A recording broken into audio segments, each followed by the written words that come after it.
আমাদের একটা স্লোগান আছে, ঝড় বৃষ্টি আধার রাতে আমরা আছি দেশনেত্রী বেগম খালেদা জিয়ার সাথে, আমরা আছি জিয়া পরিবারের সাথে।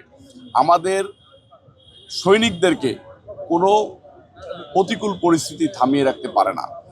রাজাকারের মুখ দিয়ে যদি মুক্তিযুদ্ধের গল্প শোনেন তাহলে বলতে হবে যে বাংলাদেশের পাগল বিসিএস ক্যাডার হয়ে গেছে। দেখেন, 1 মে আন্তর্জাতিক শ্রমিক দিবস। এই দিবসটা আমরা বরাবরের মতোই প্রতি বছর পালন করে থাকি জাতীয়তাবাদী দল বিএনপি। এইবারের সমাবেশটা আমি কিছুদিন আগে বলেছিলাম যে ঢাকা শহরে বিএনপি সমাবেশ করার মতো জায়গা খুব কম।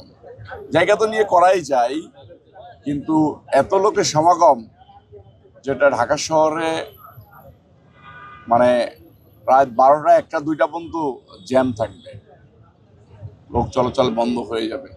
একটা জনপ্রিয় দল, যে দলটা 72 ঘন্টা ময়েশ্চার লক সমৃদ্ধ লিলি বডি ওয়াশ, শিয়া বাটারের গুডনেস স্কিন রিপেয়ার করে রাখে সফট ও গ্লোয়িং। মধ্য দিয়েই স্বাধীনতা মানে মুক্তিযুদ্ধ সুসংগঠিত হয়েছে, স্বাধীনতা অর্জন করেছে। সেই দলটা দীর্ঘ 16-17 বছর যাবৎ ফ্যাসিবাদের বিরুদ্ধে আন্দোলন করেছে এবং মানুষ জীবন মরণ দিয়েই আন্দোলন করেছে। সেই দলটা ক্ষমতায় এসেছে, এখন লক্ষ লক্ষ মানুষের সমাগম হবে, এটাই স্বাভাবিক। সমাবেশে ঢাকা শহরে বড় মাঠ নাই, সোহরাওয়ার্দী উদ্যান সেটা ঘিরে ফেলেছে, ঠিকমতো লোক ঢুকতে পারে না, বের হইতে পারে না, এটা গুম্বুরে পরিবেশ, যে কারণে পল্টনেই সমাবেশটা হচ্ছে। তো পল্টনে আপনি যদি বলেন যে এই পাশে প্রধান বিচারপতির বাসা এবং মৎস্য ভবন মোড়, এই পাশে আপনার মতিঝিলের শাপলা চত্বর ছাড়িয়ে যাওয়ার পসিবিলিটি বেশি। লোকে লোকারণ্য থাকবে, আবহাওয়া যদি ভালো থাকে তাও থাকবে, আবহাওয়া যদি খারাপ থাকে তাও থাকবে।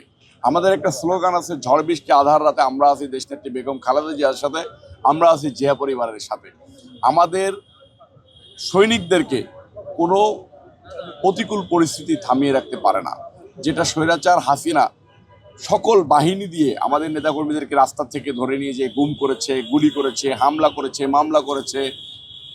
ছাত্রলীগের সন্ত্রাসীরা, যুবলীগের সন্ত্রাসীরা, গুন্ডামি কায়দায় হেলমেট বাহিনীরা আমাদের নেতাকর্মীদেরকে মারতে মারতে মেরে ফেলেছে, তারপরেও আমাদের নেতাকর্মীদেরকে দমিয়ে রাখতে পারে নাই।